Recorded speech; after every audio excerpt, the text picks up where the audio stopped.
photo, Paul Schiraldi They ask how we can make a difference, tip the scales, shrink the disparity.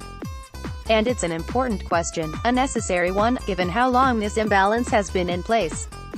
For me, the answer seems crystal clear: bring more women and people of color into productions, both in front of and behind the camera.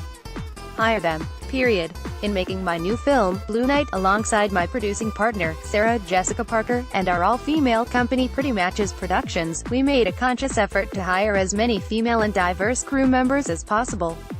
I find that it's best to start at the top. We had a female writer, line producer, production designer, first AD, production manager, props master, and set decorator.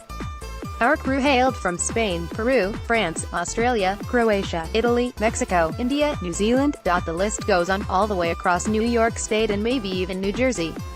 It's also a below-the-line conversation. Who are the up-and-comers who can fill out the myriad departments that make up a film production? That first big job is incredibly difficult to secure, especially for people who don't have the connections that come with privilege, and it's vital to give access, so anyone who's up for the challenge has an opportunity to prove themselves. Also read, Evan Rachel Wood is just now receiving the same pay as male Westworld co-stars. Exclusive video. I think that first chances are a major part of this conversation. If you're in the position of making the hiring decisions, go out of your way to give someone a shot. They might not have the hours, the relationships, or the resume, so be bold, take a chance. Blue Night was our writer Laura Eason's first feature, but she has an extensive background in theater, Sex with Strangers, and television, House of Cards. We believed in her talent and were willing to take a bet and finance the script through our own discretionary fund. The results were spectacular, and the working relationship that blossomed was unlike any other.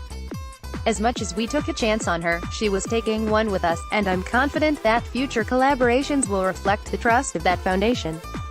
I think it is our responsibility as producers to make ourselves available to others, to be willing to get to know talent outside of our immediate circles and be open to meeting fresh, emerging voices. We can't rely on submissions alone, as those lists so often look the same. We need to be proactive. Don't be afraid to think outside the box, throw out the list, be curious, and meet as many different people as possible.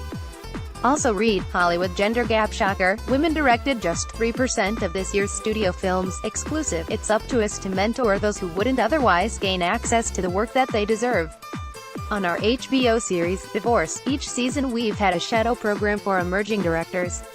It also comes down to going above and beyond the mandates. This past season, female directors outnumbered the men 3-2. At the end of the day, we just need to break the pattern. If we can lay the groundwork for those who are normally shut out, the benefits will be far-reaching for everyone.